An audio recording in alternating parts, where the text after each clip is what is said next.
My children told me they didn't respect me because I wasn't their real father, so I stopped acting like one, and they bitterly regretted it. Before the story begins, comment below which city you're watching this video from.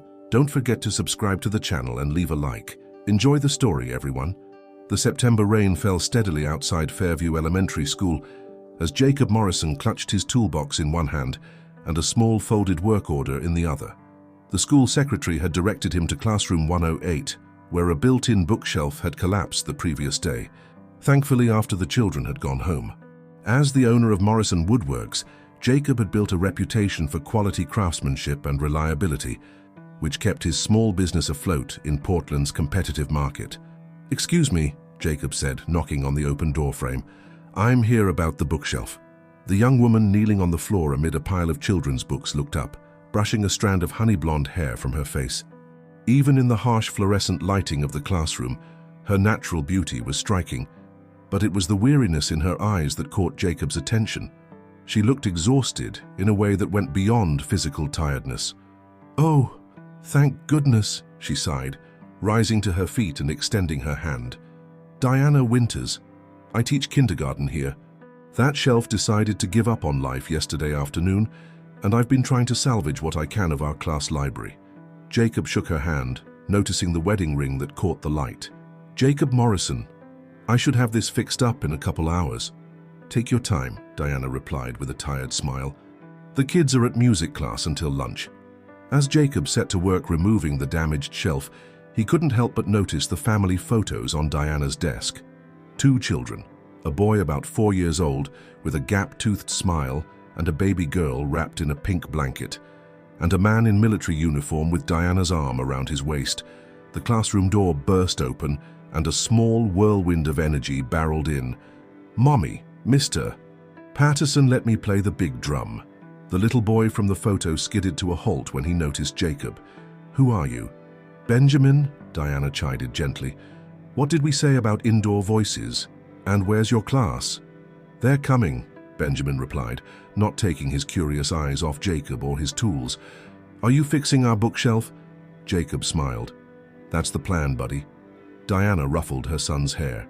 "Mr. Morrison is a carpenter, Benny. Like we read about in your bedtime story last week, remember?" A young teaching assistant appeared at the door. "I'm so sorry, Mrs. Winters. He ran ahead when he saw you through the window." "It's all right, Jenny. Thanks for bringing the class back early." Diana turned to Jacob apologetically. "I should get back to teaching. Will you be okay working while the kids are here?" Jacob nodded. "I'll try not to disrupt your class." For the next hour, Jacob worked methodically, reinforcing the shelf with better support brackets than the original construction had provided.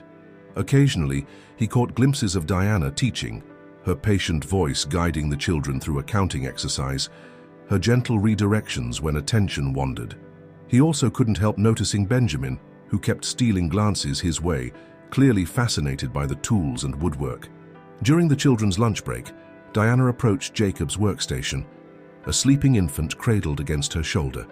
"She's beautiful," Jacob commented, gesturing to the baby. "This is Elise," Diana said softly, swaying slightly to keep the child asleep. "My neighbor usually watches her during school hours, but she had a doctor's appointment this afternoon."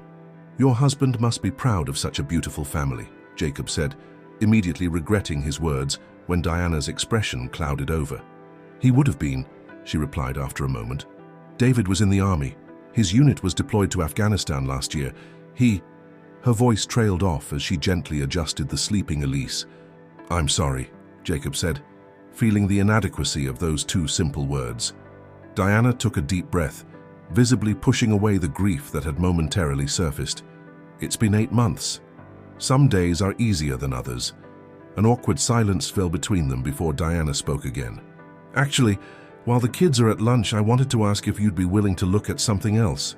The back door to my house has been sticking terribly, and with winter coming, I'm worried about drafts. The property management company isn't exactly responsive. I'd be happy to take a look," Jacob offered. "I've got some time this weekend if that works for you." Relief washed over Diana's features. "That would be wonderful, thank you." As Jacob finished installing the bookshelf, he found himself glancing more frequently at Diana. There was something compelling about her, not just her beauty, but the quiet strength she exhibited while clearly struggling under the weight of single parenthood and fresh grief. That Saturday, Jacob arrived at Diana's modest rental house in southeast Portland, toolbox in hand. The autumn morning was crisp with golden leaves carpeting the small front yard. Before he could knock, the door swung open to reveal Benjamin, still in dinosaur pajamas. "Mummy, the shelf man is here," he called over his shoulder before fixing Jacob with a solemn look. "I helped clean up my toys." "Good job, buddy," Jacob replied, fighting a smile at the boy's serious expression. Diana appeared behind her son, looking more rested than she had at the school. "Thanks for coming, Jacob. Would you like some coffee before you look at the door?" The quick fix of the back door turned into an entire morning of small repairs around the house. A leaky faucet, a wobbly railing on the porch steps, a drawer that wouldn't close properly in the kitchen. Throughout it all, Benjamin followed Jacob like a shadow, asking questions about each tool and occasionally handing him the wrong screwdriver with earnest helpfulness. When Jacob finally packed up his tools around noon, Diana insisted on paying him despite his protests. "Please," she said firmly, pushing a check into his hand. "You've done so much, and I can't accept charity." "It's not charity," Jacob assured her, "just being neighborly." Diana's eyes met his, and something unspoken passed between them. "Would you stay for lunch? It's just sandwiches, but it's the least I can offer." "I'd like that," Jacob replied, surprised by how much he meant it. Lunch stretched into the afternoon as Diana shared stories about her students, and Jacob talked about his woodworking business. Benjamin interrupted frequently with non-sequiturs and questions, while Elise contentedly played with colorful blocks on a blanket nearby. There was an ease to their conversation that felt remarkably comfortable for people who had only just met.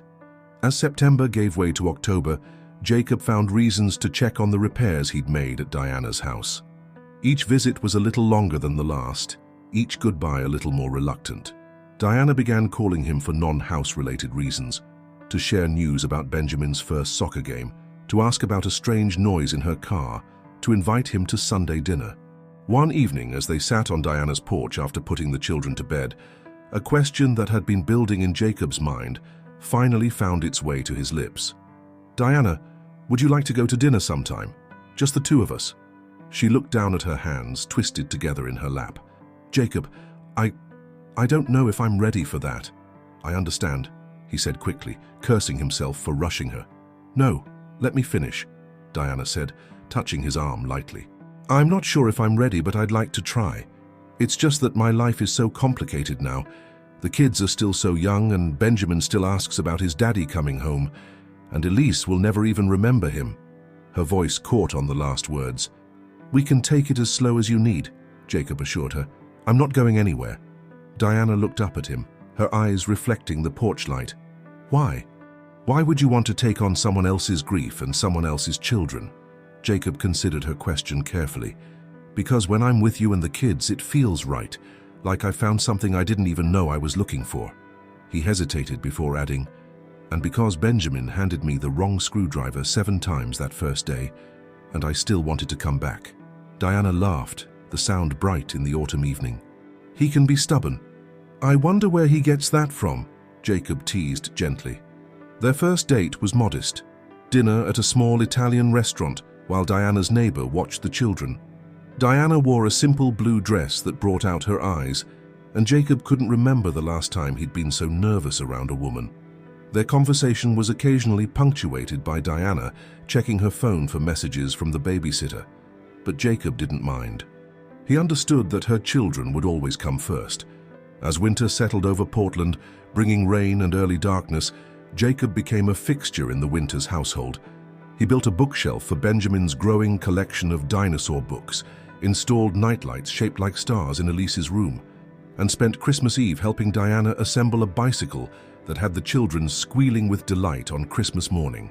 It was on a snowy February evening, with both children finally asleep after an exciting day of building snowmen, that Diana turned to Jacob as they sat by the fireplace and said softly, "I'm falling in love with you." Jacob's heart seemed to pause before racing ahead. "I fell for you months ago," he admitted, "you and the kids." As their lips met in a tender kiss, Jacob knew his life had changed irrevocably. He was no longer just Jacob Morrison, carpenter, and small business owner. He was becoming something more, a partner, a protector, and perhaps someday a father. Outside, the snow continued to fall, covering Portland in a pristine blanket of white, much like the fresh start that Jacob sensed was beginning for all of them. Spring arrived in Portland with a burst of cherry blossoms and the sweet scent of renewal. For Jacob, the changing season mirrored the transformation in his own life. What had begun as a simple repair job at an elementary school had blossomed into something he'd never expected: a family. On a warm Saturday in April, Jacob knelt in Diana's backyard, helping Benjamin plant sunflower seeds along the fence. "Will they grow as tall as you, Jake?" Benjamin asked, carefully patting soil over a seed. Jacob smiled at the nickname the boy had started using a few weeks ago. "Even taller, buddy." "They might grow as tall as the fence." "Whoa," Benjamin breathed, his eyes wide with wonder. "Can we build a ladder to see the top?" "I think we can manage that," Jacob replied, ruffling the boy's hair. He looked up to see Diana watching them from the back porch, Elise balanced on her hip. The baby girl, now nearly 1 year old, reached her arms toward Jacob with a delighted squeal. "Someone wants to help with the gardening," Diana said, bringing Elise to join them. The baby immediately grabbed a fistful of dirt, bringing it toward her mouth before Jacob gently intercepted. "Not for eating, princess," he said, wiping her small hands with a cloth. Later that evening, after the children were asleep, Jacob and Diana sat at the kitchen table, mugs of tea growing cold as they talked about the future. "My lease is up in June," Jacob said carefully. "I've been thinking about what makes sense next." Diana met his gaze steadily. "What are you thinking?" "I'm thinking that I already spend most nights here. I'm thinking that I love waking up to Elise's babbling over the monitor and Benjamin jumping on the bed on Saturday mornings." He reached for her hand. "I'm thinking I want to make this official. Are you asking to move in, or are you asking something else?" Diana's voice was quiet, but her eyes never left his. Jacob took a deep breath. "Both, I guess. I want to build a life with you, Diana. With all of you." Tears welled in Diana's eyes. "It's only been 7 months, Jacob. Are you sure about this? About taking on someone else's children?" "They don't feel like someone else's children anymore," Jacob replied honestly. "Benjamin asked me yesterday if I could come to his field trip because his friend Max's dad is going. And Elise," he smiled at the memory.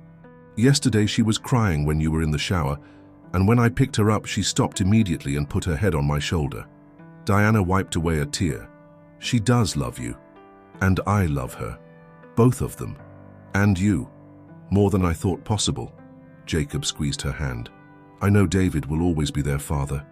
I would never try to replace him or erase his memory. But I want to be there for them. For all the moments ahead." Diana was quiet for a long moment. "When David was deployed, I used to imagine our future. The homecomings, the birthdays, growing old together. When he died, it felt like my future died too." She looked up at Jacob, her eyes shining with tears and something else, hope. "I never imagined I'd get a second chance at happiness."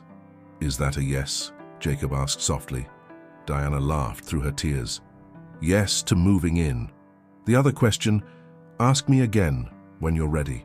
So I'll be ready to answer.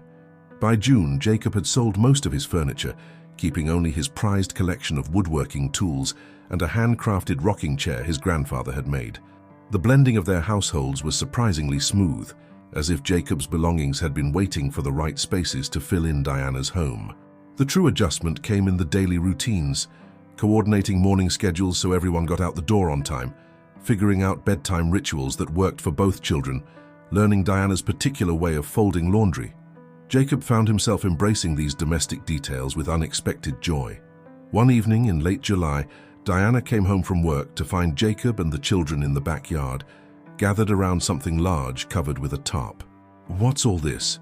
she asked, setting down her nursing bag. "Show her, Benny," Jacob encouraged.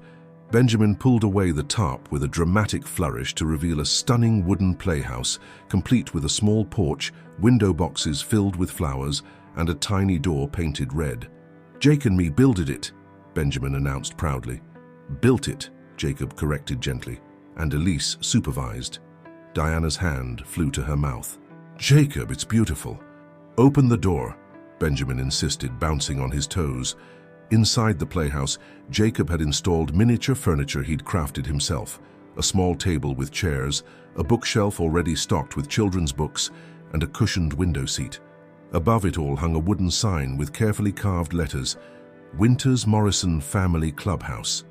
Diana traced the words with her fingertips, tears springing to her eyes. "Too soon?" Jacob asked quietly, suddenly uncertain. Diana turned to him, cupping his face in her hands. "It's perfect," she whispered, before kissing him softly. That night, after tucking the children into bed, Diana led Jacob to the living room, where a small gift box waited on the coffee table. "What's this?" he asked, sitting beside her on the couch. "Open it," she urged, an unusual nervousness in her voice. Inside the box lay 3 keys on a handcrafted leather keychain stamped with his initials. "I know you already have keys to the house," Diana explained, "but I wanted to make it official. This is your home now, Jacob. You belong here." Jacob ran his thumb over the smooth leather. "Thank you," he said, his voice thick with emotion. "There's something else," Diana added, reaching for an envelope on the side table. "I've been thinking about what you said, about being there for the children, about building a future together." Jacob opened the envelope to find legal paperwork. As he scanned the document, his heart began to race. "These are adoption forms," he said, looking up at Diana in surprise. She nodded. "They're just the information papers, not the actual petition. I wanted to discuss it with you first. But if you're serious about wanting to be a father to them—" "I am," Jacob interrupted, his voice certain. "Diana, nothing would make me prouder than to be their legal father." "It's a big step," Diana cautioned. "Once we start the process, there's no going back." Jacob took her hands in his. "I don't want to go back. I want to go forward. With you, with Benjamin, with Elise. Whatever that looks like." Diana's smile was radiant. "I think it looks like a proposal, Mr. Morrison." Jacob laughed, gathering her into his arms. "Is that a hint?" "Maybe," she replied, settling against his chest. "But there's no rush. We have time."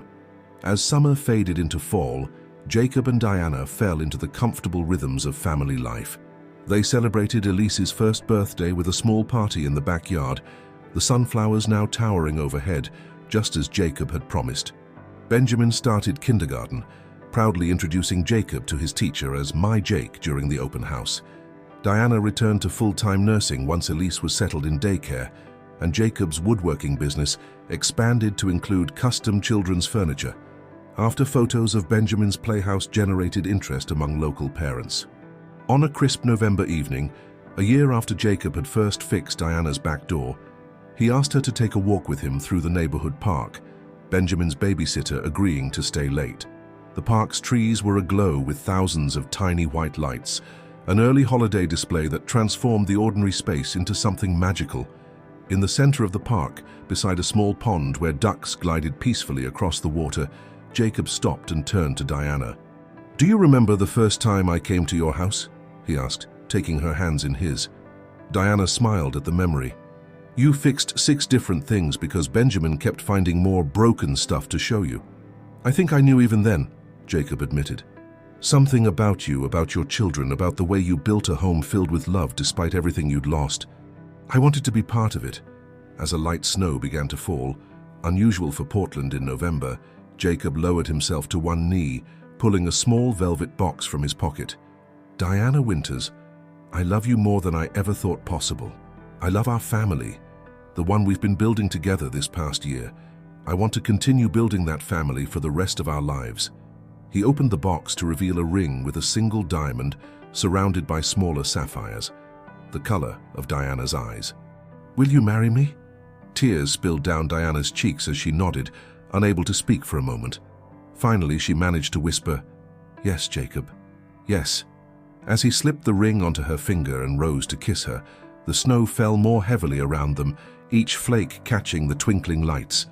It felt to Jacob like the universe was celebrating with them, blessing the new beginning they'd found in each other. The wedding took place the following spring, in the same park where Jacob had proposed. It was a small ceremony, with only close friends and family in attendance. Benjamin proudly served as ring bearer, solemnly carrying a wooden box Jacob had carved especially for the occasion. Diana's sister held Elise, now a toddler who scattered rose petals haphazardly before being distracted by a butterfly. When it came time for the vows, Jacob surprised Diana by kneeling down to address the children first. "Benjamin, Elise," he said, his voice steady despite the emotion threatening to overwhelm him. "Today I'm making promises to your mom, but I also want to make promises to you. I promise to love you as my own children, to guide you and protect you, to cheer for you and comfort you. I promise to honor the memory of your father, to tell you stories about his bravery, and to make sure you always know how much he loved you. Most of all, I promise that no matter what happens, I will always be here for you." Benjamin, understanding the significance of the moment despite his young age, threw his arms around Jacob's neck. "I love you, Daddy," he whispered, using the word for the first time. There wasn't a dry eye among the guests as Jacob rose, lifting Elise into one arm and keeping Benjamin close with the other, to speak his vows to Diana. As the minister pronounced them husband and wife, Jacob felt a profound sense of rightness, as if all the detours and unexpected turns in his life had been leading him precisely here, to this family that now bore his name, the Morrison family. The years that followed the wedding were what Jacob would later call their golden years, a time of growth, joy, and the beautiful ordinary moments that make up a family's story. Jacob legally adopted Benjamin and Elise on a bright Tuesday morning in July, 6 months after the wedding. The courtroom was imposing with its dark wood paneling and stern-faced portraits of judges past, but the atmosphere inside was anything but formal. Benjamin, now 6, swung his legs excitedly on the too-tall chair, while Elise, at 2.5, charmed the judge with her enthusiastic hi to everyone who entered the room. "I understand you've prepared something for the occasion," the judge said to Jacob after reviewing the paperwork. Jacob nodded, his throat suddenly tight with emotion. He unfolded a piece of paper, though he'd memorized the words days ago. "Benjamin, Elise," he began, looking at the children who were now officially his. "Today the law recognizes what our hearts have known for a long time, that we're a family. Being your father is the greatest privilege of my life." He paused, swallowing hard.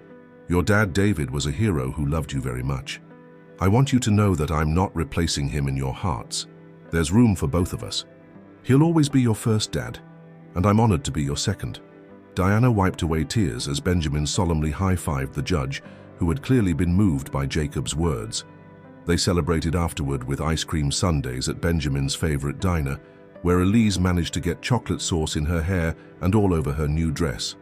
A moment captured in a photo that would hold a place of honor on their mantle for years to come. Life settled into comfortable patterns.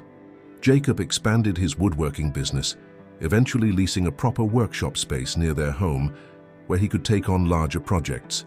Diana was promoted to charge nurse at the hospital, a role that recognized her natural leadership abilities and compassionate approach to patient care. The children thrived, Benjamin developing a passion for soccer and science, while Elise revealed an early talent for music and an uncanny ability to make friends wherever she went.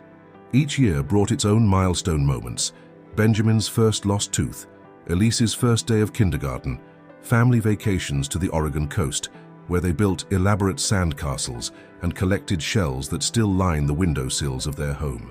Jacob documented it all, filling album after album with photographs, preserving these golden days even as they passed.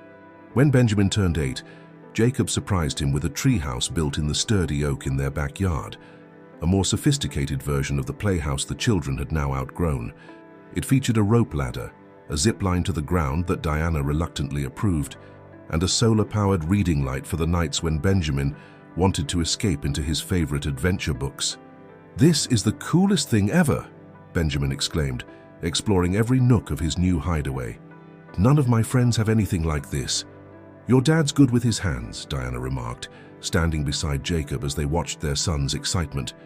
"I wish I could build things like Daddy," Benjamin said, peering down at them from the treehouse window. The casual way Benjamin referred to him as Daddy, so different from the careful way he'd once said Jake, never failed to warm Jacob's heart. It had happened gradually, this transition in names. Benjamin had started calling him Dad shortly after the wedding, while Elise, having no memory of David, had simply grown up knowing Jacob as Daddy. There were photos of David in the house, and the children knew stories about him. But for them, Jacob was the father they knew, the one who attended school conferences, coached soccer teams, kissed scraped knees, and checked for monsters under the bed. By the time Elise turned 7 and Benjamin was 11, Jacob had fully settled into his role as their father. He'd learned to navigate the complexities of parenthood, the delicate balance of discipline and freedom, the art of letting children make their own mistakes while keeping them from true harm, the exhaustion of late nights with sick kids, and early mornings with energetic ones. Through it all, his partnership with Diana remained solid. They were a team, presenting a united front to the children while supporting each other's dreams and ambitions. When Diana decided to pursue a master's degree in nursing education, Jacob rearranged his work schedule to handle more of the childcare duties. When he was offered a commission to create custom furniture for an upscale hotel in Seattle, Diana managed the household single-handedly for the 2 weeks he needed to be on site for installation. "We make a good team, don't we?" Diana said one night as they collapsed onto the couch after finally getting the children to bed. They had spent the evening helping Benjamin with a science fair project while simultaneously preparing Elise for her first piano recital the next day. "The best," Jacob agreed, pulling her close. "I wouldn't trade this chaos for anything." Diana rested her head on his shoulder. "Do you ever think about how different our lives would be if you hadn't come to fix that bookshelf at my classroom?" "I try not to," Jacob admitted. "The thought of not having you and the kids in my life." He shook his head. "I can't imagine it." "Do you ever regret it?" Diana asked softly. "Taking on someone else's ready-made family instead of starting fresh?" Jacob turned to face her, surprised by the question. "Never? Not for a single second." He cupped her cheek gently. "This isn't someone else's family, Diana. It's ours. We built it together." The genuine certainty in his voice seemed to reassure her, and the moment of doubt passed, forgotten in the pleasant exhaustion of their busy life. As the children grew older, Jacob made it a priority to spend individual time with each of them. For Benjamin, now showing interest in woodworking, this meant Saturday mornings in the workshop, learning to use tools safely and creating increasingly complex projects. For Elise, it was Sunday afternoon adventure walks, where they would explore different neighborhoods of Portland, often ending up at a music store where she would try out instruments while Jacob listened in admiration. "Do you think Mum would let me take drum lessons?" Elise asked during one such outing when she was 9 years old. Jacob laughed. "That might be a tough sell for our small house. How about we start with something a little quieter?" Elise considered this, tapping her chin thoughtfully. "What about cello? Ms. Winters says I have good rhythm, and they have cellos we can borrow from school." The formal way she referred to her music teacher, Ms. Winters, not Mom, always amused Jacob. Diana had started teaching music appreciation at the elementary school part-time after completing her master's degree, but Elise insisted on maintaining proper school decorum. "Cello sounds perfect," Jacob agreed. "We can talk to your mum about it tonight." That evening, as Diana and Jacob prepared dinner together, an easy choreography developed over years of sharing a kitchen, he mentioned Elise's interest in the cello. "It's expensive," Diana cautioned. "Not just the instrument, but the lessons, the sheet music, all of it." "She's passionate about music," Jacob pointed out. "And she's willing to start with the school instrument to see if she sticks with it." Diana smiled, recognizing the gentle advocacy Jacob always showed for the children's interests. "Okay, but if Benjamin decides he needs a table saw for his woodworking next, you're the one explaining why that's different." Jacob laughed. "Deal." The next few years brought new challenges as Benjamin entered adolescence. The sweet dinosaur-loving boy, who had once followed Jacob like a shadow, became a teenager with strong opinions and an emerging sense of independence. At 13, he wanted to quit soccer, the sport he'd played since he was 5, to focus on the robotics club at school. Jacob, who had coached Benjamin's team for years, felt a twinge of disappointment, but supported the decision. "Are you sure, buddy?" he asked as they drove home from what would be Benjamin's final practice. "You've always loved soccer." Benjamin shrugged, suddenly seeming older than his years. "I'm good at it, but I'm not great. But with robotics, Dad, I could actually build things that matter. Mr. Perez says I have real talent for engineering." The pride in Jacob's chest eclipsed any disappointment. "Then robotics it is. Maybe you can teach me a thing or two about programming." Benjamin grinned. "You'd hate it. There's no sawdust." Elise, at 11, was developing into a serious musician. The borrowed school cello had long since been replaced by one of her own, a significant investment that Jacob and Diana had saved for over several months. Her bedroom walls, once covered with princess posters, now featured photographs of famous cellists and sheet music for pieces she aspired to play. "She reminds me of my mother," Diana commented one evening after listening to Elise practice diligently for 2 hours straight. "That same intensity, that focus." "Your mother was a musician?" Jacob asked, realizing there was still so much about Diana's past he was learning. Diana nodded. She played violin in the community orchestra. She would have loved seeing Elise like this. These quiet revelations, the continued unfolding of each other's stories, kept their relationship fresh even as they approached their 10th anniversary. They were no longer the young couple who had fallen in love amid the chaos of early parenthood, but their connection had deepened, enriched by the shared history they'd built together. On a rainy Saturday in April, with Benjamin now 15 and Elise 13, Jacob spent the morning helping Benjamin prepare for a regional robotics competition while Diana took Elise to her cello lesson. When they returned home, they found Jacob and Benjamin surrounded by mechanical parts, circuit boards and tools spread across the dining room table. "I don't even want to know what's happening here," Diana said, hanging up her rain jacket. Jacob looked up with a grin. "We're fixing the navigation system. It kept steering the robot into walls during the practice run. Because someone," Benjamin added, giving his father a pointed look, "thought he could improve my original design." "Hey, I admitted I was wrong," Jacob defended himself good-naturedly. "And now we're fixing it together." Elise set down her cello case and peered at their work. "Looks complicated." "Not as complicated as that Bach suite you were working on last week," Jacob replied. "How was your lesson?" Elise's face lit up. "Miss Chen thinks I should audition for the Youth Symphony next fall. She says I'm ready." "That's fantastic," Diana exclaimed, giving her daughter a hug. "We should celebrate. How about pizza tonight? And maybe ice cream?" "Can Kyle come over?" Benjamin asked, referring to his best friend and robotics team partner. "We need to finish this tonight if we're going to be ready for the competition next weekend."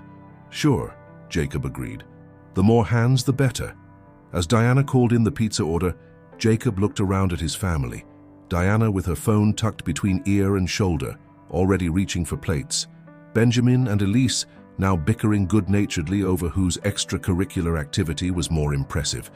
The home they'd built together, filled with the evidence of their shared life, framed family photos, children's artwork that had earned places of honor, books and instruments and tools. This, he thought, was happiness, not the dramatic, sweeping kind from movies, but the quiet, steady joy of belonging completely to one another, of building something that would endure. Later that night, after the children had gone to bed, Jacob and Diana sat on the back porch swing listening to the rain on the roof. "I've been thinking," Diana said, breaking the comfortable silence, "about taking that nursing director position they offered at the hospital." "You should," Jacob encouraged. "You've been working toward this for years." Diana nodded slowly. "It would mean more responsibility, longer hours sometimes." "We'd make it work," Jacob assured her. "The kids are getting more independent every day, and you've supported my business through every expansion and challenge. It's your turn now." Diana leaned her head against his shoulder. "I'm lucky to have you, Jacob Morrison." "I'm the lucky one," he replied, kissing the top of her head. They sat there, swaying gently on the porch swing as the rain continued its steady rhythm, content in the knowledge that whatever changes came their way, they would face them together, just as they had for the past decade. The solid foundation they'd built would weather any storm, held strong by love, respect, and unwavering commitment to each other and the family they'd created. "Do you ever wonder what the kids will be like when they're grown?" Diana asked softly. Jacob smiled in the darkness. "Benjamin will probably invent something revolutionary, and Elise might play in concert halls around the world." He paused. "But whatever they do, I just want them to be happy, to find something or someone that makes them feel the way our family makes me feel." "And how's that?" Diana asked, though she already knew the answer. "Complete," Jacob said simply. "Like everything in my life was just preparation for this. For us." The change happened so gradually that Jacob barely noticed it at first. Like water slowly eroding stone, the subtle shifts in his family's dynamics accumulated over time, eventually creating a gulf where there had once been connection. Benjamin's transformation was perhaps the most striking. At 17, he'd grown tall, taller than Jacob, with a lanky frame and David's strong jawline. The sweet boy who had once shadowed Jacob in the workshop had been replaced by a young man who spent most of his time either locked in his room coding or out with friends Jacob barely knew. It started with small things. Benjamin declining family movie nights to work on his laptop, responding to questions with one-word answers, leaving the dinner table as soon as he'd finished eating. Jacob tried to maintain their connection, suggesting father-son projects or inviting Benjamin to help with jobs at his workshop, but was increasingly met with excuses or outright refusals.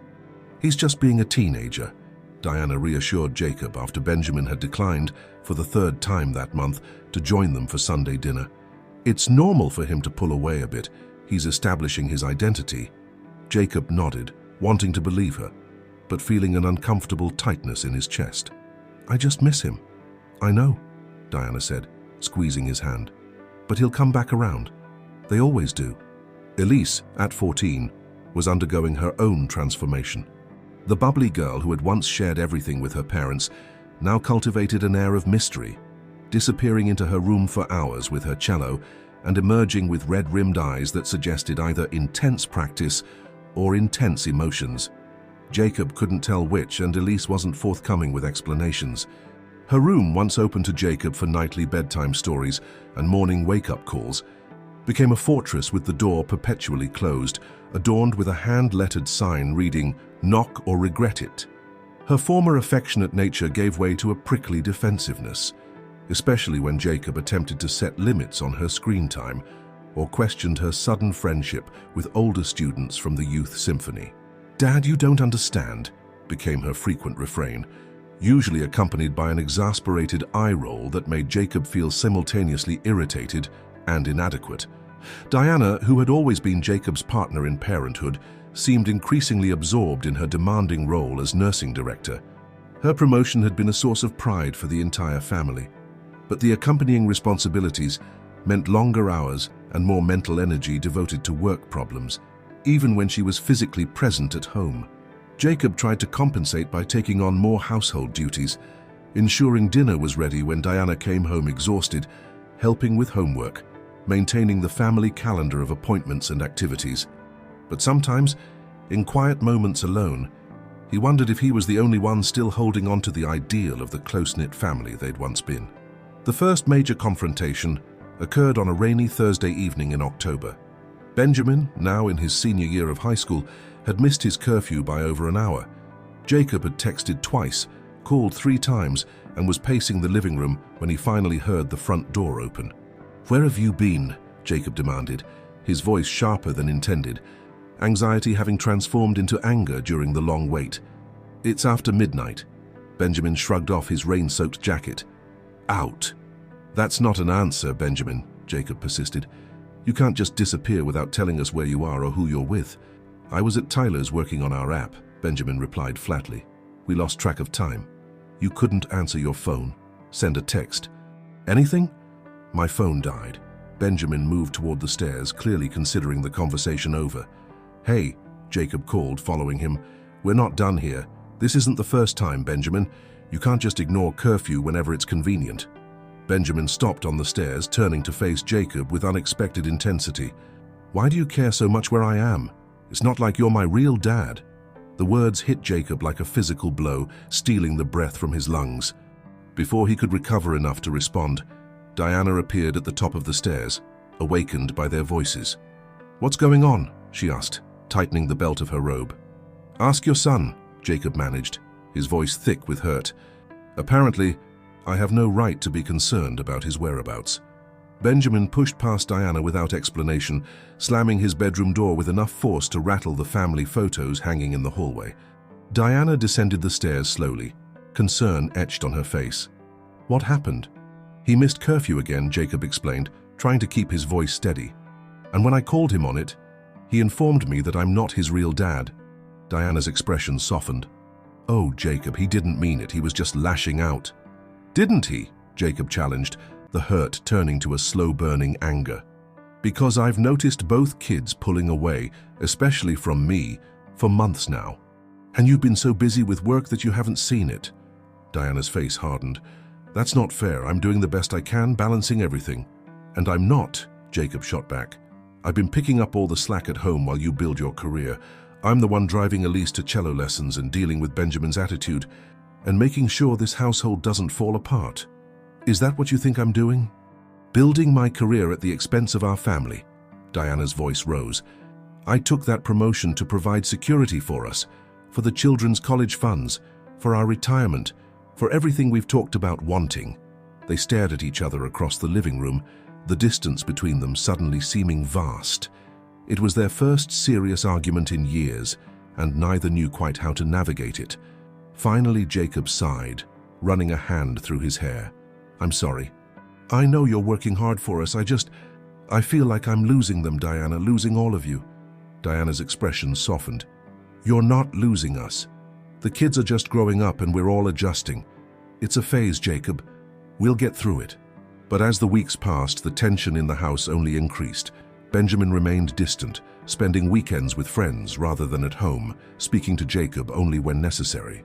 Elise, perhaps taking cues from her older brother, began testing boundaries in ways she never had before. Missing homework assignments, breaking curfew, arguing about practice time for her cello.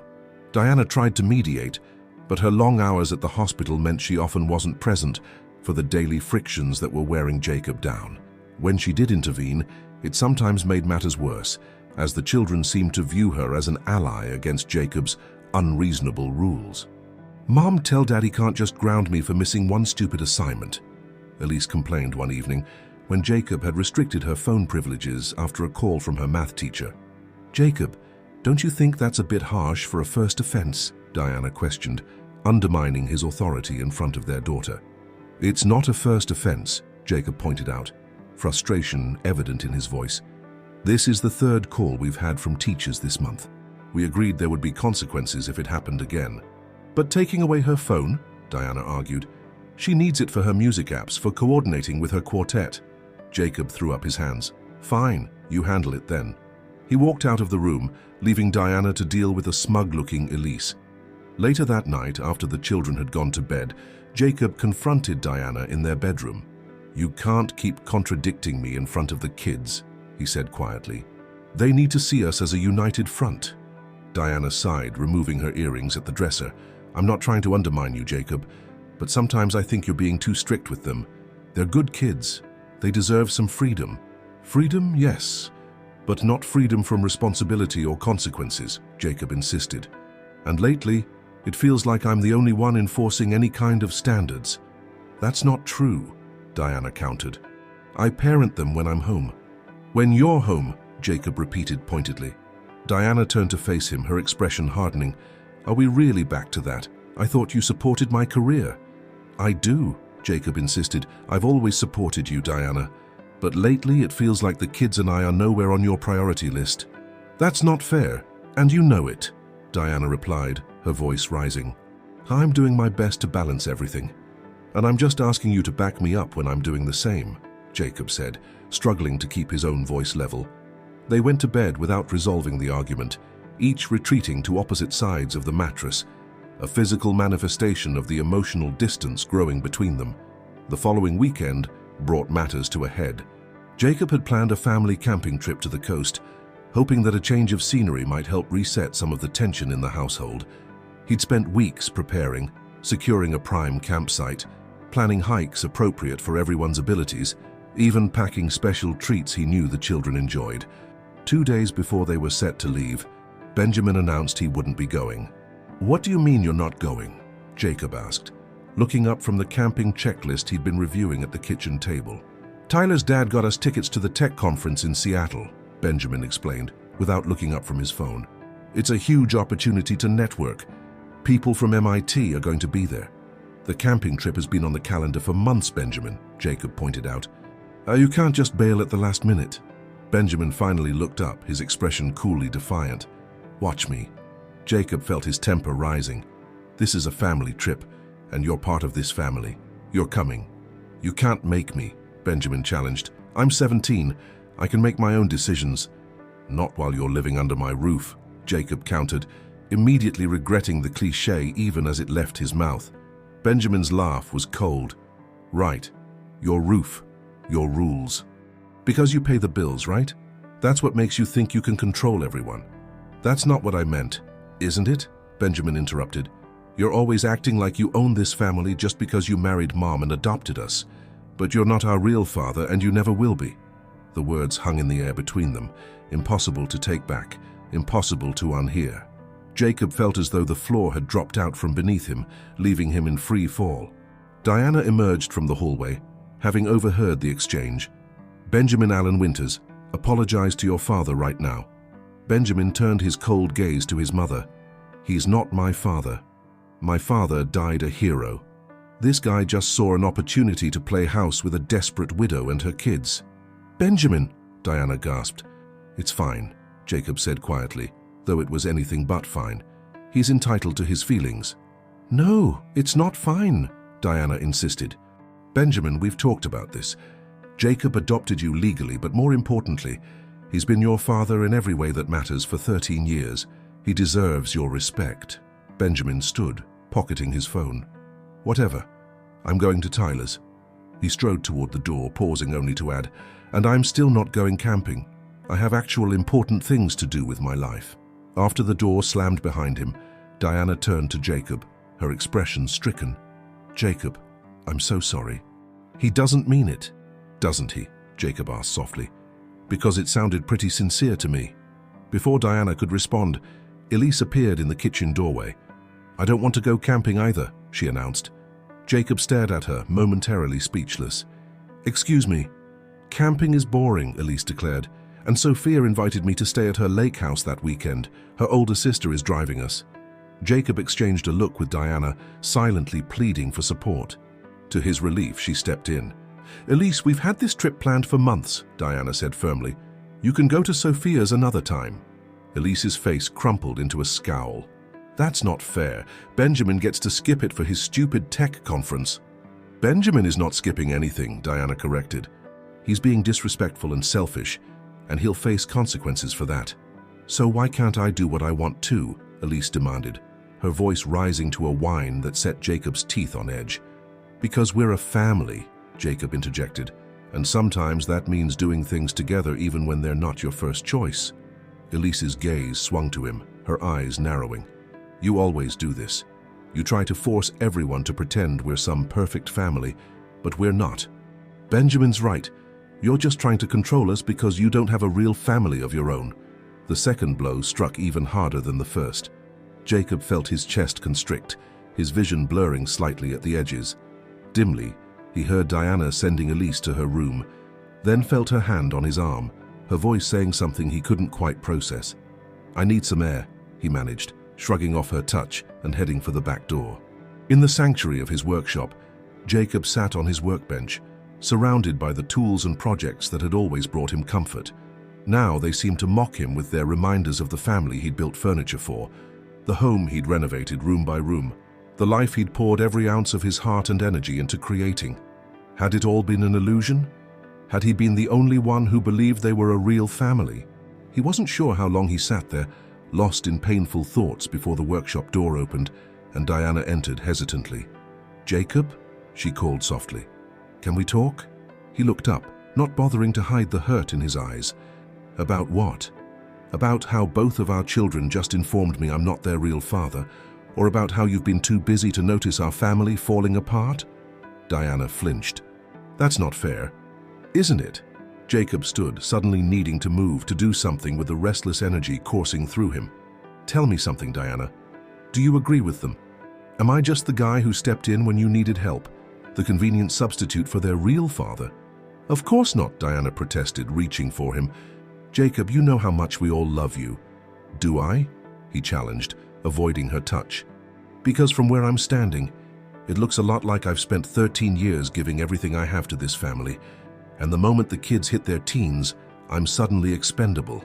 Just the guy who pays the bills and enforces the rules, while you get to be the understanding parent they actually respect.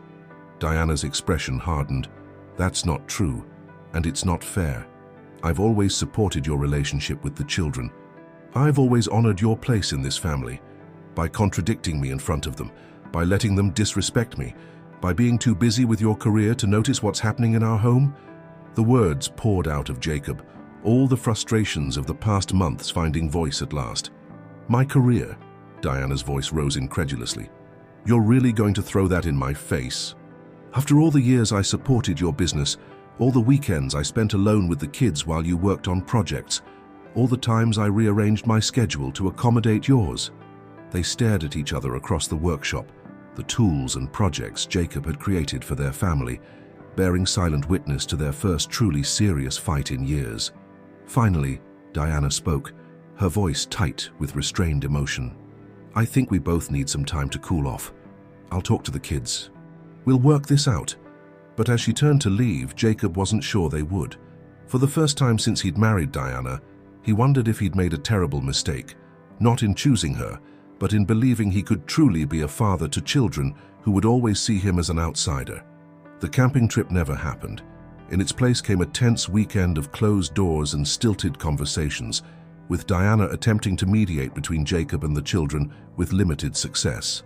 Benjamin spent most of the weekend at Tyler's house, returning only to sleep and change clothes.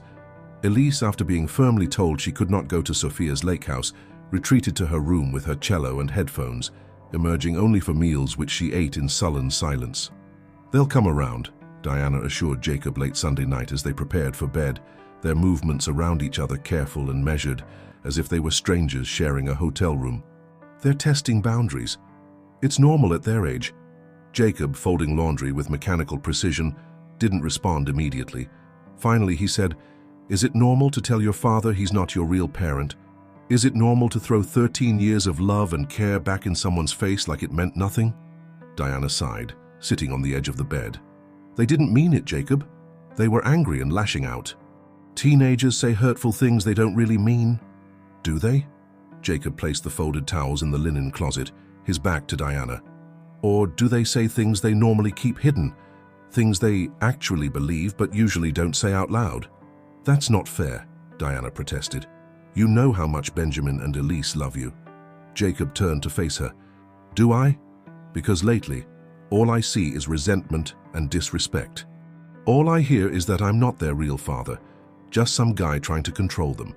Diana stood, crossing to him and placing her hands on his arms. "Jacob, listen to me. You are their father in every way that matters. They're just going through a difficult phase. We'll get through this." Jacob wanted to believe her.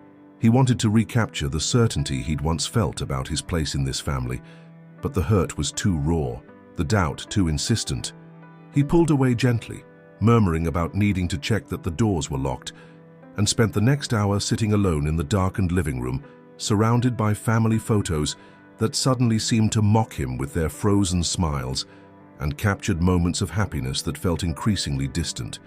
In the weeks that followed, Jacob tried to reconnect with the children, making efforts that ranged from subtle to desperate. He left handwritten notes in Benjamin's backpack with inside jokes they'd once shared. He bought tickets to a cello concerto he thought Elise would enjoy. He suggested family game nights and movie marathons. His attempts were met with reactions ranging from indifference to outright rejection. "I already made plans with Tyler," Benjamin would say, not looking up from his laptop. "I have to practice," was Elise's standard excuse, retreating to her room with her cello. Diana tried to help, encouraging the children to spend time with Jacob, but her efforts often fell flat or worse, made Jacob feel like a charity case within his own home.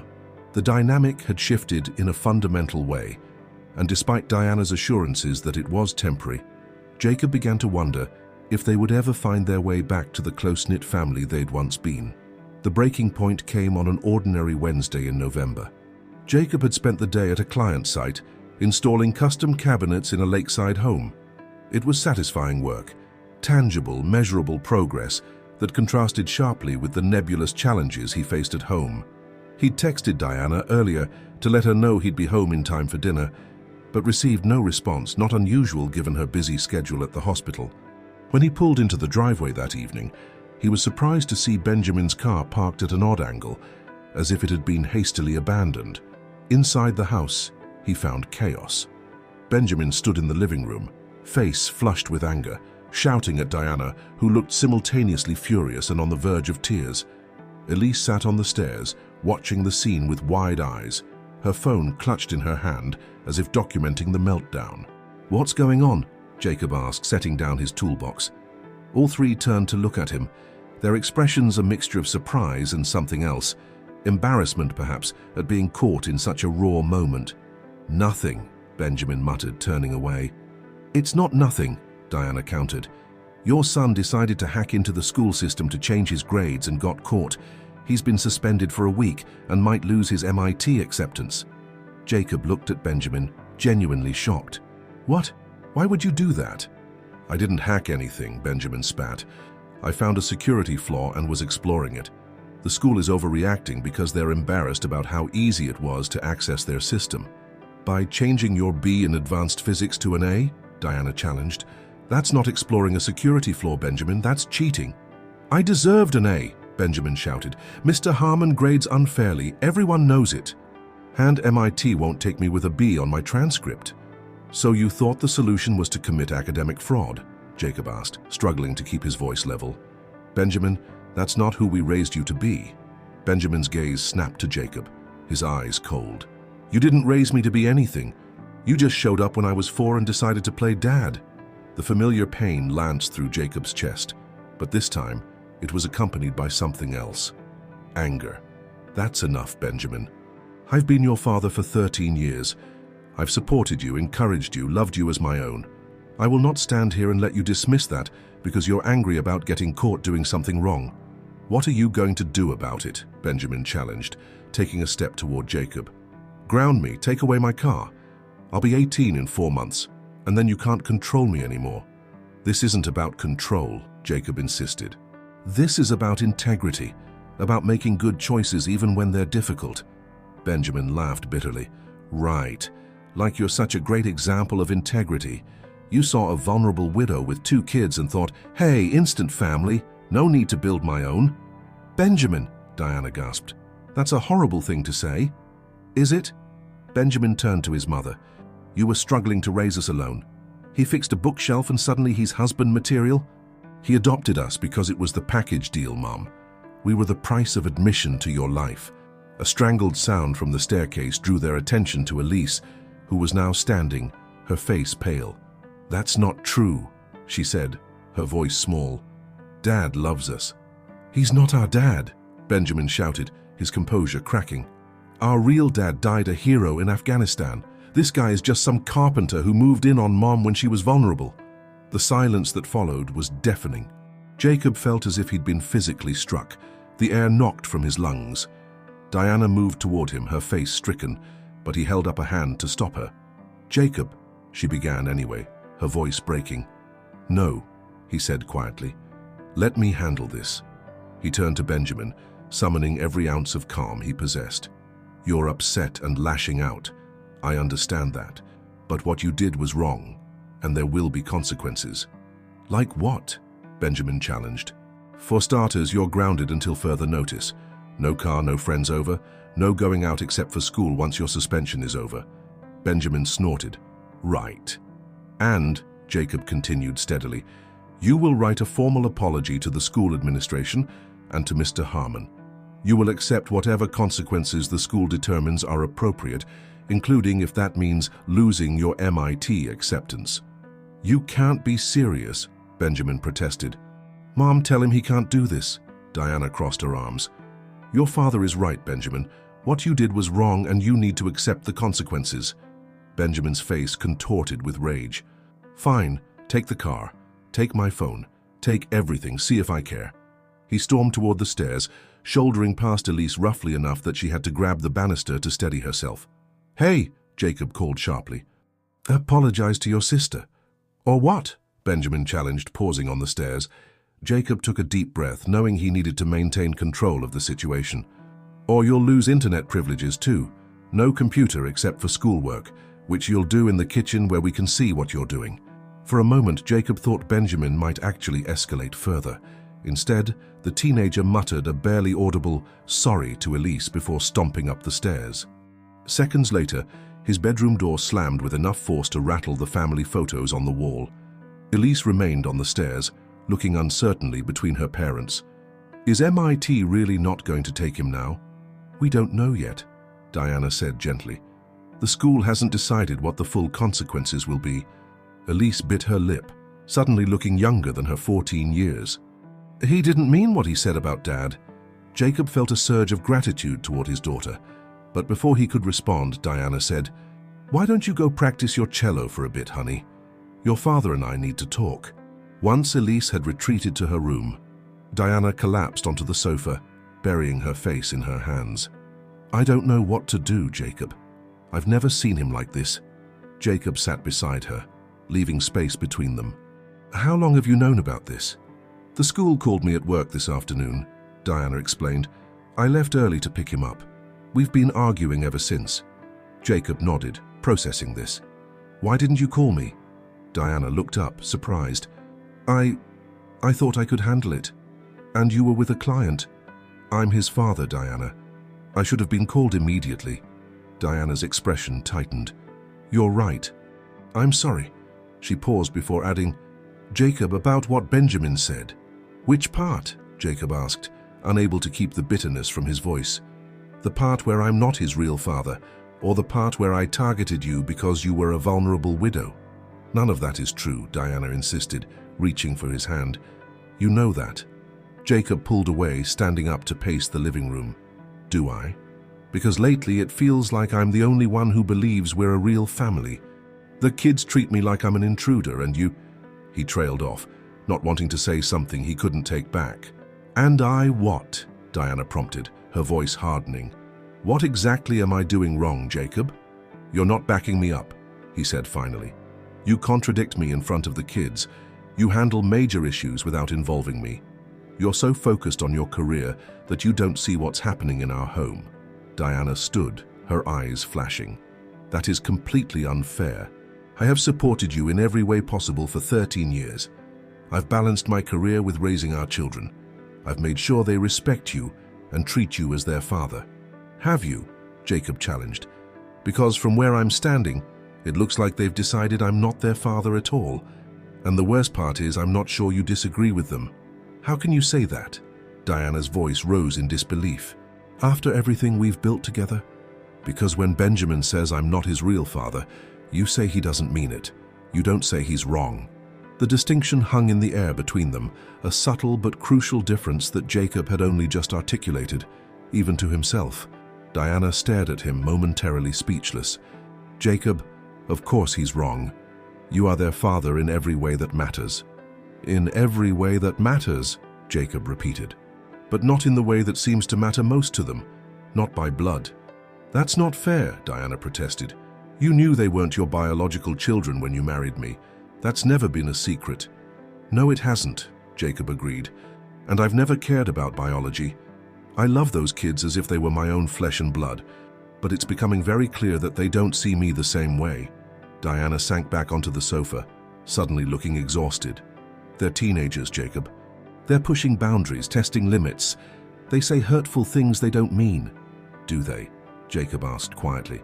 "Or do they say what they truly believe when they're angry enough to be honest?" Diana had no answer for that. They sat in silence for several long moments, the distance between them seeming to grow with each passing second. Finally, Jacob spoke. "I think I need some space to think. I'm going to stay at the workshop tonight." "Jacob, no," Diana protested, reaching for him. "We need to present a united front for the kids, especially now." "A united front?" Jacob laughed without humor. "Diana, there's nothing united about this family right now. The kids don't respect me and you—" He stopped, shaking his head. "I just need some time to think." "What are you saying?" Diana asked, fear evident in her voice. "I'm saying I need one night to clear my head," Jacob replied, already moving toward the door. "I'll be back tomorrow, and we can figure out how to handle Benjamin together." As he drove to his workshop, Jacob felt a strange detachment, as if he were watching his life unravel from a distance. The family he'd poured his heart and soul into for 13 years was fracturing, and he didn't know how to hold it together. In the solitude of his workshop, surrounded by the projects and tools that had always brought him comfort, Jacob sat at his workbench and allowed himself to feel the full weight of his pain. Benjamin's words echoed in his mind. "He's not our dad." The accusation cut deeper than any physical wound, undermining the foundation of identity Jacob had built over 13 years of fatherhood. He slept fitfully on the old couch he kept in the workshop office, waking before dawn with a clarity he hadn't felt in months. The path forward wasn't yet clear, but he knew he couldn't continue in the current dynamic. Something would have to change, either the family's perception of his role or his participation in it. When Jacob returned home the next morning, the house was quiet. Diana had left a note explaining she'd taken Elise to school and would be working a half day at the hospital, returning by noon. Benjamin was presumably still asleep in his room, grounded and with nowhere to go. Jacob made coffee and sat at the kitchen table, gathering his thoughts. He needed to have a serious conversation with Benjamin, not as an authority figure enforcing rules, but as a man who had dedicated his life to being a father. It was time for honesty on both sides. He was on his second cup of coffee when Benjamin appeared in the kitchen doorway, hair tousled from sleep, eyes wary as they landed on Jacob. "Morning," Jacob said neutrally. "There's coffee if you want some." Benjamin hesitated before moving to the cabinet for a mug. "Thanks," he muttered, his back to Jacob as he poured. "We need to talk," Jacob said once Benjamin had taken a seat at the far end of the table. "Not about your suspension or the consequences. About us." Benjamin stared into his coffee cup. "There's nothing to talk about." "I think there is," Jacob said quietly. "I think we need to address what you said yesterday." Benjamin's jaw tightened, but he remained silent, staring fixedly at his coffee. "For 13 years I've been your father in every way I know how," Jacob continued. "I've loved you, supported you, tried to guide you. I've been at every science fair, every robotics competition. I built your treehouse, taught you to ride a bike, stayed up all night helping with your projects." He paused, gathering his thoughts. "And somewhere along the way, you decided that none of that matters, because we don't share DNA." Benjamin's eyes flickered up briefly before returning to his cup. "You're not my real dad," he said. But the words lacked the venom they'd held the night before. "What does that mean to you, Benjamin?" "What is a real dad?" Jacob asked, keeping his voice gentle despite the pain those words caused. Benjamin shrugged, uncomfortable under the direct question. "You know, biological. So, David is your real father because you share his genes, even though you were only 4 when he died, even though you barely remember him." Jacob tried to keep any accusation from his tone. "And I'm not your real father, despite being here for 13 years, despite legally adopting you, despite loving you as my own." Benjamin shifted in his seat. "You don't understand." "Then help me understand," Jacob urged. "Because from where I sit, I've been your father in every way that actually matters. Biology is the smallest part of being a parent, Benjamin." "It's not just that," Benjamin muttered, still not meeting Jacob's eyes. You don't get me. You're all about making furniture and fixing things, and I'm into programming and tech. We have nothing in common." Jacob absorbed this, the hurt tempered by a sudden insight. "Is that what this is about? You think because we have different interests that we can't connect?" "Benjamin, I've always supported your passion for technology, even when I didn't understand it. I helped you build your first computer, remember?" "Yeah, but you don't really care about it," Benjamin insisted. "I'll just pretend to because you think you should." "I care because you care," Jacob corrected. "That's what parents do. We don't have to share every interest, Benjamin. We just have to respect each other's passions." A heavy silence fell between them. Jacob waited, giving Benjamin space to process. Finally, Benjamin spoke, his voice barely audible. "I don't remember him, my biological dad. I don't remember anything about him except what Mom's told me and some photos." He looked up, meeting Jacob's eyes for the first time. "Sometimes I feel guilty about that, like I'm betraying him by not remembering." Understanding dawned on Jacob. "And calling me dad feels like another betrayal?" Benjamin nodded slightly. "Sometimes, and then I feel guilty about that too, because you've always been good to us. But lately it's like you're trying too hard, always pushing for family time and traditions and stuff. It's suffocating."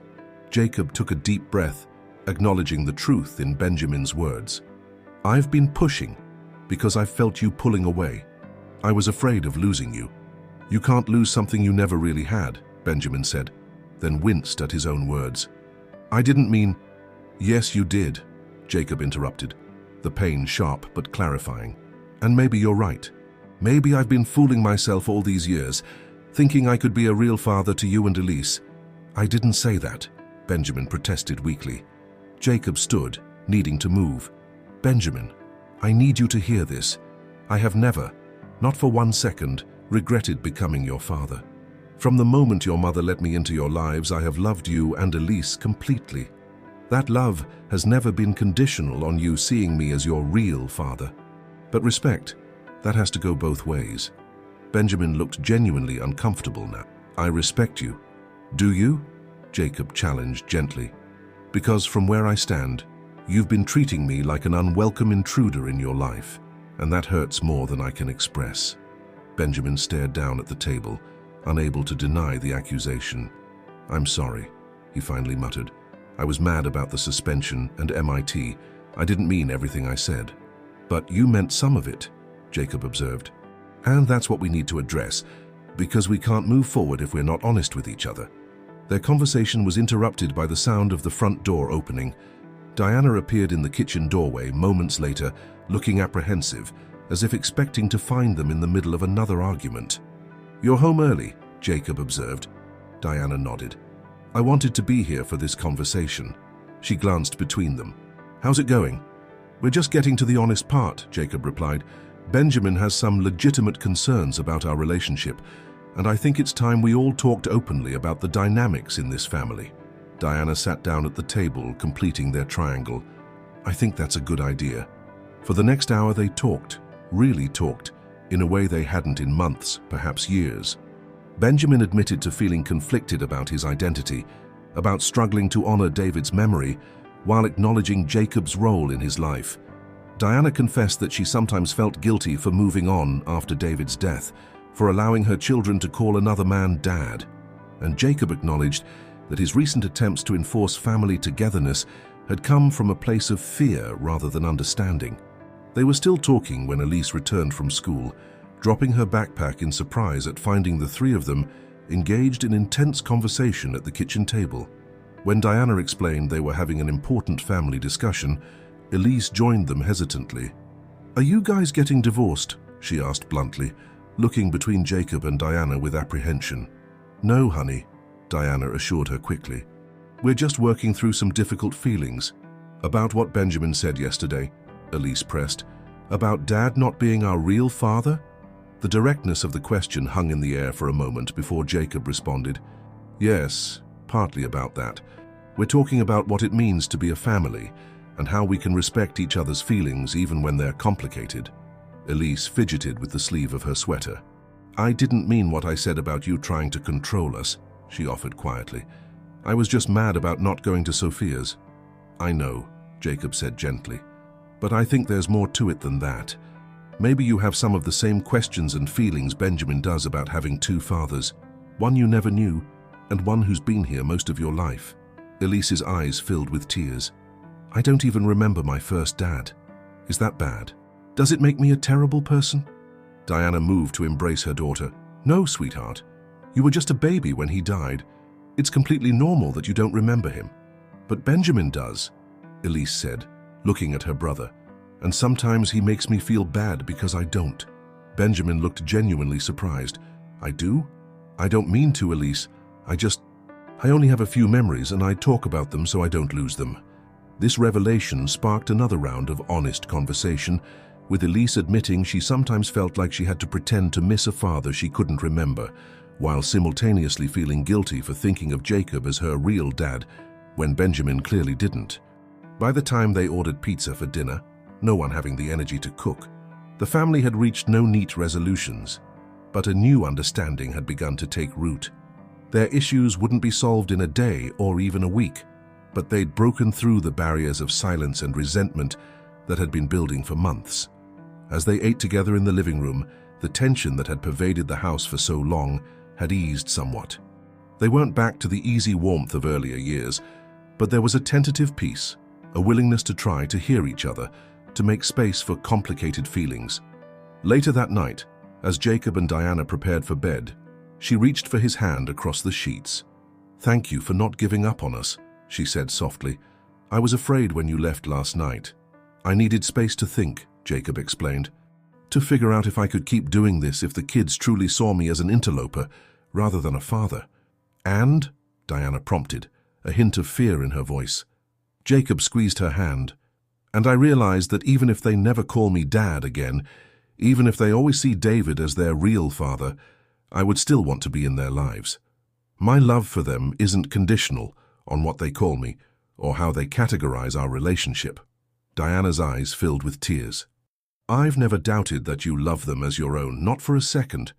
But I need your support, Jacob continued. I need you to back me up, to be my partner in this. We can't let the kids play us against each other. I know, Diana acknowledged. I've been so focused on not making waves, on making everyone happy, that I've been undermining you without realizing it. That stops now. They lay in silence for a moment before Diana spoke again. Do you think we'll be okay?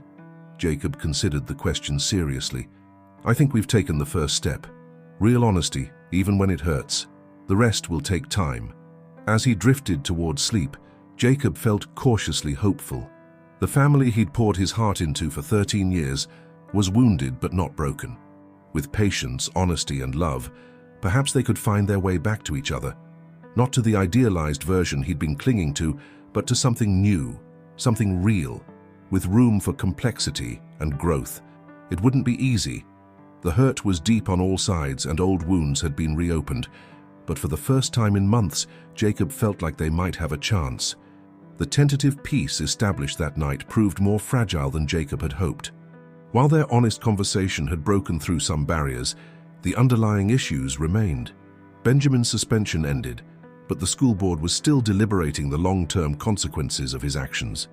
The uncertainty about his MIT acceptance hung over the household like a storm cloud, making the teenager volatile and unpredictable. Elise seemed torn between her loyalty to her brother and her genuine affection for Jacob, often retreating into her music rather than navigating the complicated family dynamics. Diana tried to mediate, but her demanding job meant she wasn't always present for the day-to-day friction that continued to erode Jacob's patience and resolve. 3 weeks after Benjamin's suspension, Jacob returned home from a long day at a client site to find the house unnaturally quiet. Diana had texted that she'd be working late at the hospital, but both children should have been home. Benjamin's car was in the driveway, but there was no sign of him or Elise inside the house. Jacob checked his phone, finding no messages from either of them. With a growing sense of unease, he called Benjamin's cell, only to hear it ringing from somewhere upstairs. Following the sound to Benjamin's bedroom, he found the phone abandoned on the desk, alongside a half-eaten sandwich and an open laptop. A cursory glance at the screen revealed a document Benjamin had apparently been working on, a formal appeal to the MIT admissions office, explaining his exploration of security vulnerabilities in the school system and promising to use his skills ethically in the future. It was surprisingly well written, showing a level of maturity Jacob hadn't seen from Benjamin in months. Still concerned about the teenager's whereabouts, Jacob moved to check Elise's room. Her cello case was open and empty on the bed, unusual, as she rarely took her instrument anywhere without the protective case.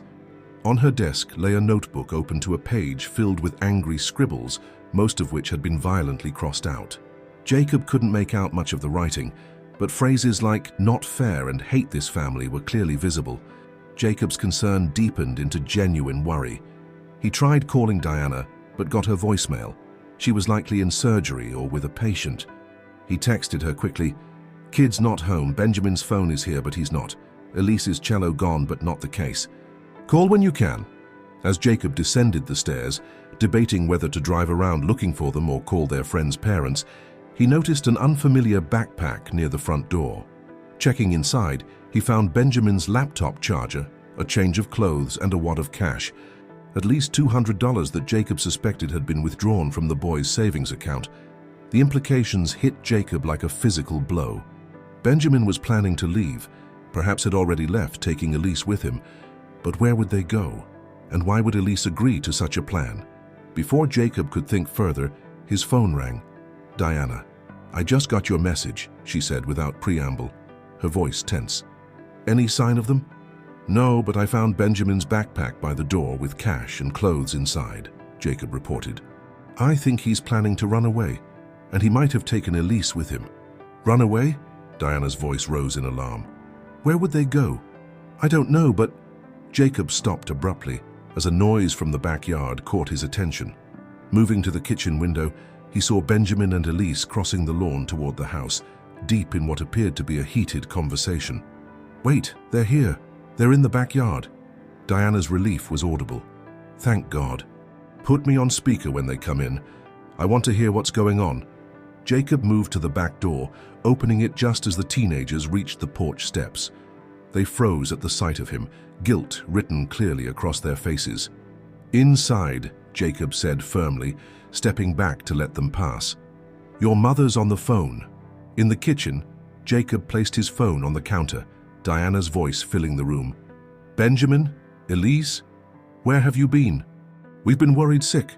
Benjamin dropped into a chair at the table, his expression a mixture of defiance and resignation.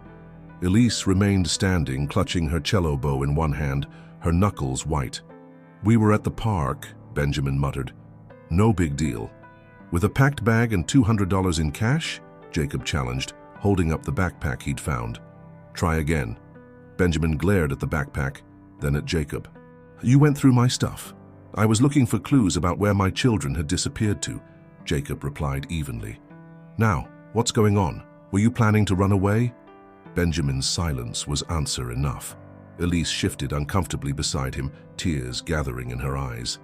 "Benjamin Allen Winters," Diana's voice came sharply through the phone. "Answer your father." Benjamin flinched at her words, and for a moment Jacob thought he would explode at being told to answer someone who wasn't his real father. Instead, the teenager seemed to deflate, the anger leaving him in a long exhale. "I was going to stay with my friend Kyle in Seattle for a while," he admitted. "His older brother has an apartment there." "And you were taking your sister with you?" Jacob asked, glancing at Elise, who looked miserable. "No," Benjamin said quickly.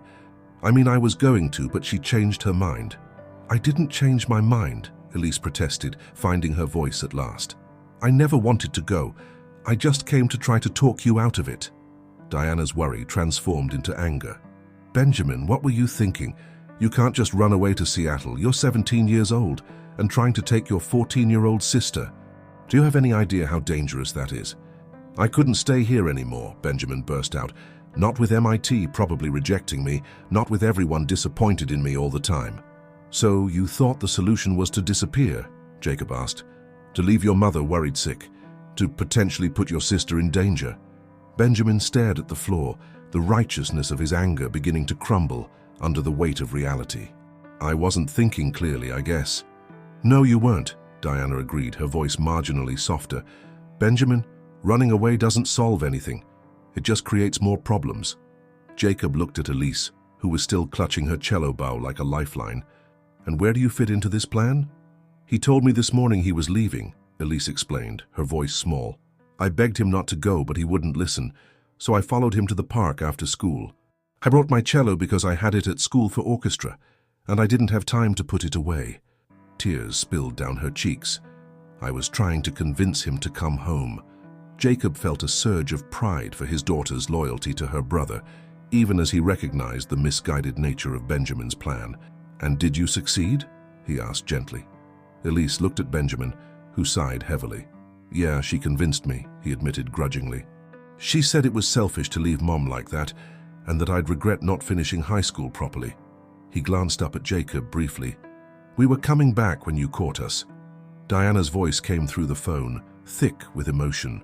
"I'm leaving the hospital now. I'll be home in 20 minutes. Benjamin, Elise, we're going to have a serious conversation when I get there. Don't move." After Diana hung up, an uncomfortable silence filled the kitchen. Jacob busied himself making tea, a habit he'd developed over the years for navigating stressful family moments. By the time 3 mugs sat steaming on the table, the initial shock had worn off, leaving room for a different kind of conversation. "Why Seattle?" Jacob asked, sliding a mug toward Benjamin. "Why not stay with a friend here in Portland?" Benjamin wrapped his hands around the mug without drinking. "Kyle's brother works for a tech startup there. He said he might be able to get me an internship, even without college." Jacob nodded, understanding dawning. "Because you're afraid MIT will reject you now." "They will," Benjamin said flatly. "No prestigious university wants a student with a cheating violation on their record." "You don't know that for sure," Jacob pointed out. "Your appeal was well written. They might consider the circumstances." Benjamin looked up in surprise. You read my appeal. Your laptop was open when I was looking for you, Jacob explained. I didn't read much, just enough to see what it was. He paused. It showed maturity, Benjamin. Taking responsibility instead of making excuses. A faint flush colored Benjamin's cheeks. Yeah, well, I doubt it'll matter. It matters, Jacob insisted. Maybe not to MIT, though I wouldn't count them out yet. But it matters to your growth as a person, to your integrity.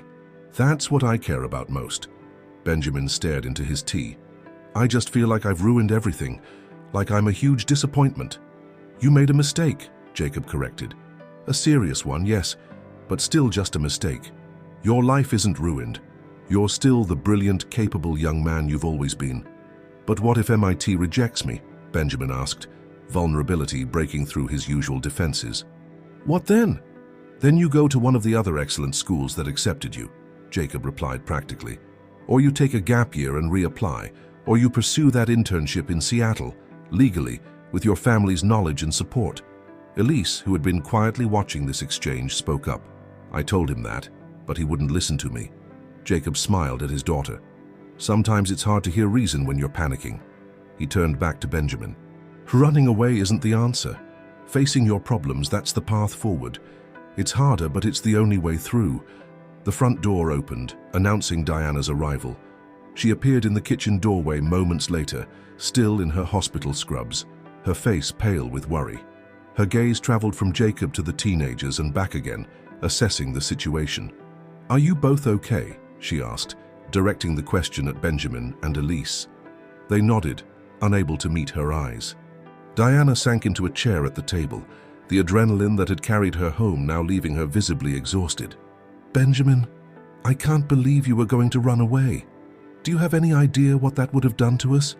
Her voice cracked on the last word. I'm sorry, Benjamin said quietly. I wasn't thinking about you, I was just thinking about myself. That much is obvious, Diana replied, though without the heat Jacob had expected. But I want to understand why. What made running away seem like the only option? Benjamin struggled to articulate an answer. Everything feels like it's falling apart. My MIT chances, my future. He glanced briefly at Jacob. The family. The simple honesty of his statement hung in the air between them. For all his acting out, for all his hurtful words, Benjamin was still just a 17-year-old boy trying to navigate a world that suddenly seemed to be crumbling beneath his feet. The family isn't falling apart, Diana said firmly. We're struggling, yes. We're having difficult conversations and facing painful truths. But that doesn't mean we're broken. Doesn't it? Benjamin challenged, a hint of his earlier defiance returning. All we do is fight now, or avoid each other. That's not entirely true, Jacob interjected. We had a real conversation 3 weeks ago. We started to be honest with each other. That's not falling apart, that's starting to rebuild. Benjamin looked unconvinced. It doesn't feel like rebuilding. It feels like everything's different now, and not in a good way. Change isn't always comfortable, Jacob acknowledged. But it can be necessary, Benjamin. When you and Elise were little, the family worked in a certain way. I was the dad, Diana was the mom, and you were the kids who needed our guidance and protection. But you're not little anymore. You're becoming adults with your own thoughts and feelings, your own identities. And part of my identity is complicated, Benjamin admitted quietly. I don't know how to honor my biological father's memory while also... He trailed off, unable to complete the thought. While also acknowledging me as your father too? Jacob suggested gently. Benjamin nodded, looking relieved that Jacob had understood. You don't have to choose, Diana said softly. Love isn't a zero-sum game, Benjamin. Loving Jacob doesn't diminish your connection to David. But I barely remember him, Benjamin confessed, his voice cracking. And sometimes I feel guilty about that, like I'm betraying him by thinking of Jacob as my dad. Jacob felt a surge of compassion for the young man before him, no longer a child, but not quite an adult, trying to reconcile complex emotions about family, identity, and belonging. Benjamin, I've never wanted to replace David in your heart, but I have hoped to earn my own place there, not as a substitute, but as a second father. Benjamin's eyes glistened with unshed tears. You did.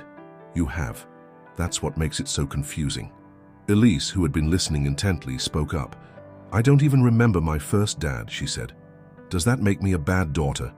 Diana reached for her hand. No, sweetheart. You were just a baby when he died. You can honor his memory without having to remember him personally. And you can love Jacob completely as your father without feeling guilty about it, Benjamin added unexpectedly, showing a maturity beyond his years. Jacob felt his own eyes growing damp at Benjamin's words. Thank you for saying that. Benjamin nodded awkwardly, uncomfortable with the emotional weight of the moment. Yeah, well, it's true. A tentative silence settled over the kitchen, not the tense quiet of earlier weeks, but something more contemplative, even healing. Each of them sat with their own thoughts, processing the revelations and admissions of the past hour. Finally, Diana spoke. I think we need to make some changes as a family. Real changes, not just temporary fixes. What kind of changes? Elise asked hesitantly. For starters, more honesty, Diana replied. No more walking on eggshells around difficult topics. No more pretending everything's fine when it isn't. And no more undermining each other, Jacob added, meeting Diana's gaze. We support each other as parents, even when we disagree privately. Diana nodded her agreement. Also, I think we need help navigating this transition. I'm going to look into family counseling. Benjamin grimaced. Therapy? Seriously? Yes, seriously, Diana confirmed. We're all struggling to communicate effectively. A neutral third party might help us find better ways to express ourselves without hurting each other. Jacob had been thinking along similar lines, but hadn't wanted to suggest it himself. I think that's a good idea, he said, supporting Diana's proposal. And what about consequences? Elise asked suddenly. For Benjamin trying to run away. All eyes turned to the 17-year-old who had the grace to look embarrassed. I think coming back on his own, or with your persuasion, Jacob acknowledged, nodding to Elise, counts for something. But yes, there will be consequences.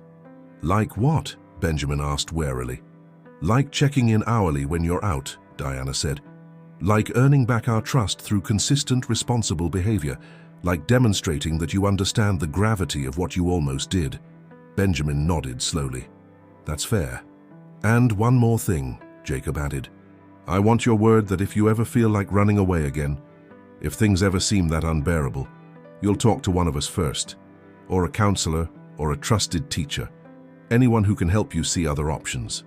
I promise, Benjamin said softly, meeting Jacob's eyes directly for what felt like the first time in months. I won't do something like this again. The conversation continued late into the evening, covering topics they'd long avoided. Benjamin's fears about his future if MIT rejected him, Elise's struggle to develop her own identity separate from her high-achieving brother, Diana's guilt about not being more present during the family's difficulties, Jacob's hurt at feeling like an outsider in his own home. There were no easy solutions, no magic words that could instantly heal the wounds they'd inflicted on each other. But in the simple act of truly listening, of making space for each person's truth without judgment or defensiveness, they began the slow work of rebuilding what had been damaged. In the days that followed, the Morrison Winters household began to find a new equilibrium. Benjamin received official word that MIT had placed his acceptance on probation, not rescinded it completely, contingent on his maintaining exemplary behavior for the remainder of his senior year. The relief that followed this news was palpable, though Benjamin remained subdued, humbled by how close he'd come to throwing away his future on an impulsive decision. Elise, emboldened by the family's new commitment to honesty, admitted that she'd been struggling in her classes because she'd been spending too much time practicing cello. With Diana's help, she created a more balanced schedule that allowed her to pursue her musical passion without sacrificing her academics. The first family counseling session was awkward, with Benjamin reluctant to participate and Elise nervous about sharing personal feelings with a stranger. But the therapist's gentle approach and clear boundaries helped them begin to articulate thoughts and emotions they'd previously kept hidden or expressed destructively. For Jacob, the most significant change came in his relationship with Benjamin. The teenager no longer openly rejected Jacob's authority or questioned his place in the family. There was a new respect in their interactions, a thoughtfulness that hadn't been present before. They still disagreed at times, especially about curfews and college preparation, but the conversations remained civil, even productive. One Saturday morning in early December, Jacob was working in his home workshop, when Benjamin appeared in the doorway, hovering uncertainly. "Need something, Ben?" Jacob asked, looking up from the jewelry box he was crafting as a Christmas gift for Diana. Benjamin stepped into the workshop, hands in his pockets. "I was wondering if you could use some help." Jacob carefully set down his tools, recognizing the significance of the offer. "I'd like that. I'm working on your mom's Christmas present." "Cool," Benjamin said, moving closer to examine the half-finished box. "It looks really good." "Thanks," Jacob replied, trying not to make too much of the moment, though his heart felt suddenly lighter. "I could use another pair of hands for the inlay work if you're interested." Benjamin nodded, rolling up his sleeves. "Show me what to do." As Jacob demonstrated the delicate process of setting mother-of-pearl accents into the wooden lid, he felt a familiar warmth return, the simple joy of sharing his craft with his son. They worked in companionable silence for a while, the only sounds the soft scrape of tools and the occasional instruction from Jacob. "I've been thinking," Benjamin said eventually, his focus seemingly on the intricate piece of shell he was placing, "about what to call you." Jacob's hands stilled momentarily before he forced himself to continue working. "Oh, yeah. I know I've been weird about it for a while now, switching between Jacob and Dad depending on my mood." Benjamin glanced up briefly. "That wasn't fair to you." "You're allowed to feel however you feel, Ben," Jacob said carefully. "Maybe. But feelings aren't an excuse for being disrespectful." Benjamin set down his tool, meeting Jacob's gaze directly. "You've been my dad for 13 years. You've earned that title. I'd like to keep calling you Dad, if that's okay." Jacob swallowed against the sudden tightness in his throat. "I'd like that very much." Benjamin nodded once, returning to his work. "Good. That's settled then." They continued working side by side, the moment acknowledged but not overplayed. It wasn't a dramatic declaration or an emotional scene from a movie. It was something quieter, more substantial, a young man making a choice about his identity and his family, taking a step toward the adult he was becoming. Later that evening, as the family gathered in the living room to decorate the Christmas tree, a tradition they'd maintained through even the most difficult months, Jacob found himself watching them with a profound sense of gratitude. Diana stood on tiptoe to place the star at the top, laughing as Elise steadied the ladder beneath her. Benjamin carefully unwrapped the ornaments they'd collected over the years, handling each one with unexpected care, especially those he and Elise had made as children. It struck Jacob that what he was witnessing wasn't the perfect family he'd sometimes idealized in his mind. This family was messy and complicated, with hurts both old and new, still in the process of healing. This family argued and misunderstood each other, and sometimes said hurtful things in moments of anger or fear. But this family also came back together. This family chose, again and again, to try, to listen, to forgive, to make space for each other's truths, even when they were painful to hear. This family was real in a way that perfection could never be. As Benjamin handed him a wooden ornament he'd carved years ago, a miniature replica of the family's first home together, Jacob felt something settle in his chest. The journey wasn't over. There would be more challenges ahead, more moments of doubt and discord, but they would face them together, as a family bound not by blood but by something equally powerful: choice. The daily choice to love, to forgive, to belong to one another. "Dad," Benjamin said, interrupting Jacob's thoughts, "where do you think this one should go?" Jacob smiled, the simple question carrying more meaning than Benjamin could know. "Somewhere everyone can see it," he replied, "right in front." Did you enjoy the journey of Jacob, Diana, and their children? This emotional tale of family, love, and reconciliation is just one of many stories waiting for you. For more heartfelt narratives that explore the complexities of human relationships, be sure to subscribe to our channel and hit the like button below. Your comments mean the world to us. Share your thoughts on Jacob's path and what resonated with you most. Stay tuned for more compelling stories that will touch your heart and make you reflect on the true meaning of family. See you in the comments section.